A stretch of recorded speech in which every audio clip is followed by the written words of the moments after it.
Okay, guys. So, we are in Oregon. We have traveled from South Carolina to Missouri and stayed there for a little while, and then we went from Missouri and had to fly to Chicago. I'll get to that in a minute. And then fly to San Francisco and then fly up to Oregon. And we're staying here for a little bit of time, and then we'll fly back to South Carolina. If all goes to plan, we'll fly to Denver and then South Carolina. So,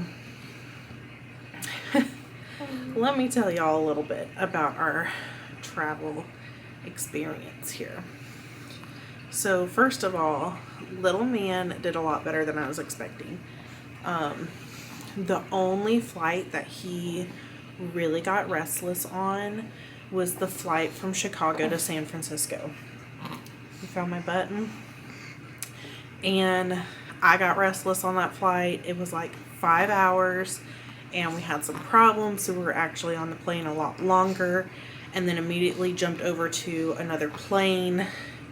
So I think he was just done. I mean, I was done at that point. I don't blame him. But a little bit about our travel story. So everything went great when we were in South Carolina and then flew down to Atlanta to get our connecting flight to Missouri.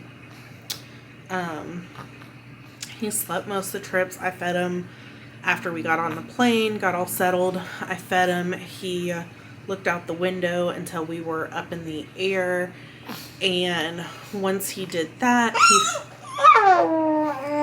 he fell asleep both times, and just did great when we got to Missouri. But those were short flights. It was like 30 minutes up in the air from where we are in South Carolina to Atlanta, and then from Atlanta to Missouri is like an hour and a half. So not long. They were in the mornings and just did fantastic. I was so proud of him, and he did good while we were in Missouri. And then we ran into problems from there. Once we woke up to catch our flight in Missouri to go to San Francisco, we woke up and we had a message from the airline saying, hey, your flight has been delayed, but we've rebooked you on these new flights.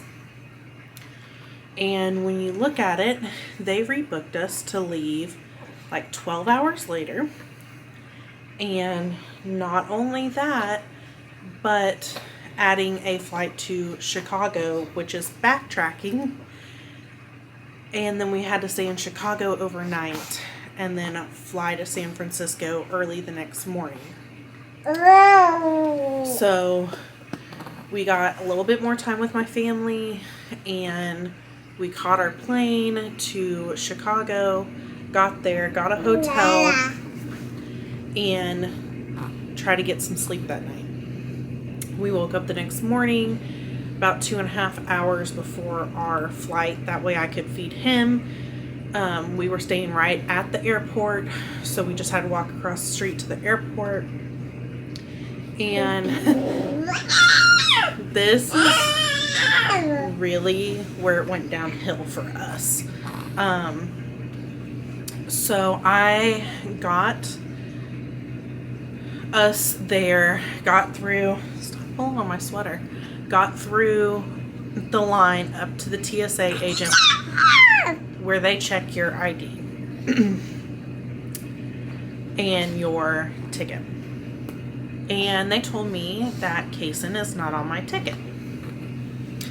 I told them I have no idea how that's possible because he was on the original ticket.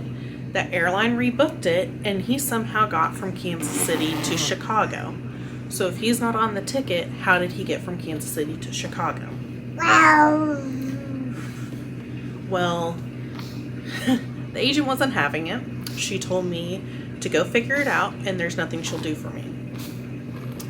So I asked her how I get back to the ticketing area. she pointed in a direction and said, go that way. So I went off that direction and got yelled at by other people who were working at the airport because apparently I'm not allowed to go that direction. And I told them the TSA agent said I needed to come this way to go back to ticketing. And they said, no, this isn't the way to go.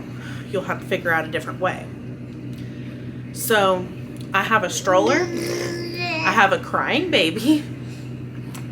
And after waiting in line, I had approximately 40-ish minutes to get to my flight before it started boarding. So I go up to the ticketing counter. There's no one working a ticketing counter. They only have, hush, they only have these like,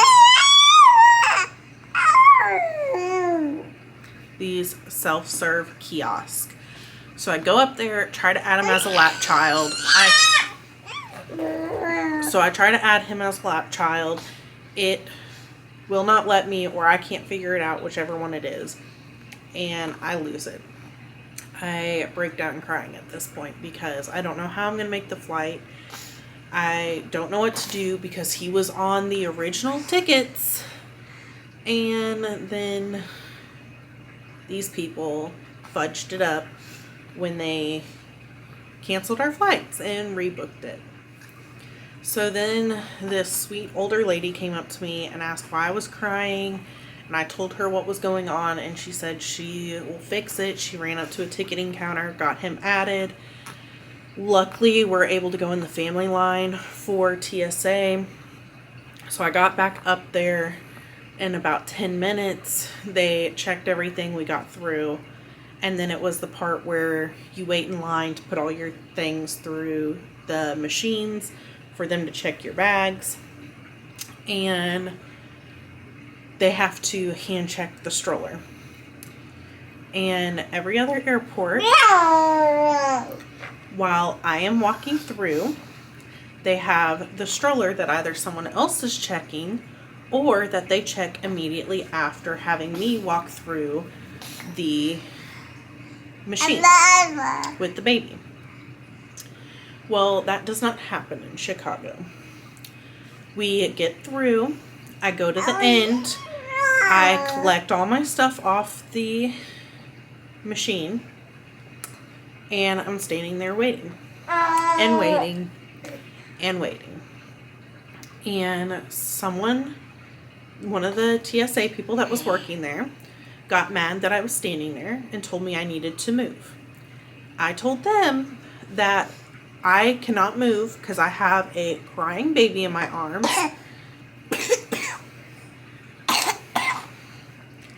And all this stuff. And I'm waiting on a stroller. And I need to put him in the stroller and load all the stuff into the stroller so I am able to go. They said they'll get to it when they get to it. So I'm still standing there. And the stroller still hasn't been checked. After about 7 minutes, I mentioned something to someone because that's kind of ridiculous to get a stroller checked and it still hasn't happened.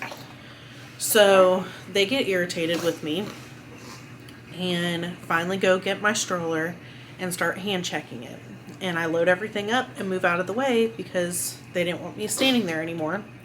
But like I told them, I wouldn't move until I had the stroller because there was no way for me to carry a crying, flailing baby and all my stuff. So we move. At this point, we have like 10 minutes to get to our flight. And it's in the next terminal over. So we have to rush to get to that terminal, get on the flight. And the thing that sucked was once we got on, they pushed back. And then we circled the tarmac for 45 minutes because they said that they were waiting on the mechanics to finish filling out some sort of paperwork so we could take off.